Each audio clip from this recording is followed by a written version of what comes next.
नक्कीच आजच्या शिबिराचं जर लोकांची प्रतिसाद बघितला तर फार मोठ्या प्रमाणात लोकांनी आज उत्कृष्ट प्रतिसाद दिलेला आहे आणि आपला मतदारसंघ कसं सदृढ राहील यासाठी मुश्रीफ साहेबांनी हे शिबिर घेतलं आहे। आपल्या मतदारसंघातील एकही माणूस हृदयाच्या रोगापासून बाधित व्हावं असं मुश्रीफ साहेबांना वाटत नाही आहे। सगळ्यांचं हृदय सक्षम राहिलं पाहिजे।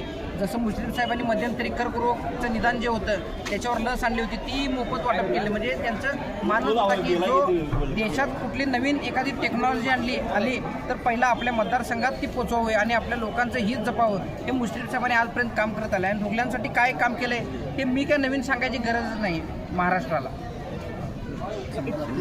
गोंडदा, आज AI2D इको हृदयरोग तपासणीचं शिबिर आयोजित करण्यात आलेलं आहे।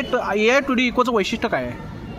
AI2D जे आज मोफत तपासणी गडिंग्लज शहर आणि कळगाव मतदारसंघातील आपल्या लोकांच्यासाठी ज्यांनी आयोजन केलं, या राज्याचे वैद्यकीय शिक्षण मंत्री, या विभागाचे लोकप्रिय परमनंट आमदार, आमचं दैवत आदरणीय मुश्रीफ साहेबांनी आपल्या फाउंडेशनकडून नियोजन केलं। खरोखर मी मुश्रीफ साहेबांचं गडिंग्लज शहराच्या वतीनं मी मनापासून आभारी आहे की एक जनतेची काळजी घेणारा नेता, एक महाराष्ट्रातील एकमेव असा नेता आहे की आपल्या मतदारसंघातील लोकांची काळजी घेणारा, घरातील लोकांच्या प्रमाणे काळजी घेणारा आमचा हा नेता आहे। आणि मला वाटतं आहे गडिंग्लज शहरामध्ये AIच्या माध्यमातून हृदयाची तपासणी करणारी ही प्रणाली प्रथमच मुश्रीफ साहेबांनी मोफत लोकांच्यासाठी आणली आणि त्या जर खाजगी डॉक्टरांच्याकडे जर ती तपासणी करून घ्यायला गेली तर जवळजवळ 6,000 ते 7,000 रुपये त्याचा खर्च आहे आणि हे सर्वसामान्य गरीब जनतेला पुरवण्यासारखं नाही आहे। त्यामुळं आदरणीय मुश्रीफ साहेबांची दूरदृष्टी डोळ्यासमोर ठेवून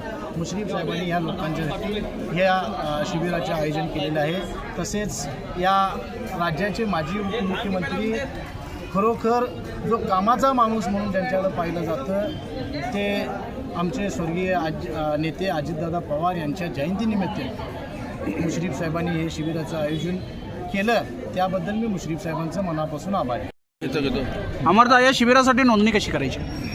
आज कैलासवासी अजितदादा पवार यांच्या जयंतीनिमित्त आज आम्ही माननीय हसन मुश्रीफ फाउंडेशनकडून AI2D इको हृदय तपासणी शिबिराचं उद्घाटन या नगरीचे ज्येष्ठ डॉक्टर देसाई साहेब यांच्या हस्ते आम्ही आज इथे केलेला आहे। आणि या कार्यक्रमासाठी सर्व राष्ट्रवादी काँग्रेस पार्टीचे सर्व कार्यकर्ते, नगरसेवक, नगराध्यक्ष, जिल्हा परिषद सदस्य, पंचायत समिती सदस्य उपस्थित होते। आज आम्ही या शिबिराला सकाळी 10 सुरुवात केलेली आहे। आज सकाळी 8 लोकांनी गर्दी केलेली आहे। एकूण आज 80 लोकांची तपासणी पूर्ण होऊन त्यांना पेपरलेस म्हणजे व्हॉट्सअपवर त्यांना आम्ही हे रिपोर्ट्स देणार आहे आणि ज्यांचे व्हॉट्सअप नंबर नसतील त्यांना आम्ही स्वतः राष्ट्रवादी पक्षाकडून त्याची प्रिंटाकडून आम्ही ते घरपोच करणार आहे। या शिबिरामध्ये ज्या रुग्णांना शस्त्रक्रिया करण्याची गरज आहे त्याचा पुढील उपचार हा हसन मुश्रीफ फाउंडेशनकडून मोफत केला जाणार आहे। मी आज तुमच्या माध्यमातून विनंती करतो की हे शिबिर 10 दिवस चालणार आहे। आज आम्ही नोंदणी सगळी पूर्ण करून घेणार आहे। आज 80 पेशंट तपासले जातील, त्या 81 नंतर जे पेशंट होतील त्यांना उद्याची तारीख दिली जाईल, त्याच्यानंतर पुढची तारीख दिली जाईल। म्हणजे एक सिस्टीमनं आणि व्यवस्थित सुस्थित म्हणजे लोकांना घाई गडबड न करता, त्रास न करता आम्ही लोकांची तपासणी योग्यरित्या आणि व्यवस्थित करून हे शिबिर 10 दिवसामध्ये पूर्ण करणार आहोत।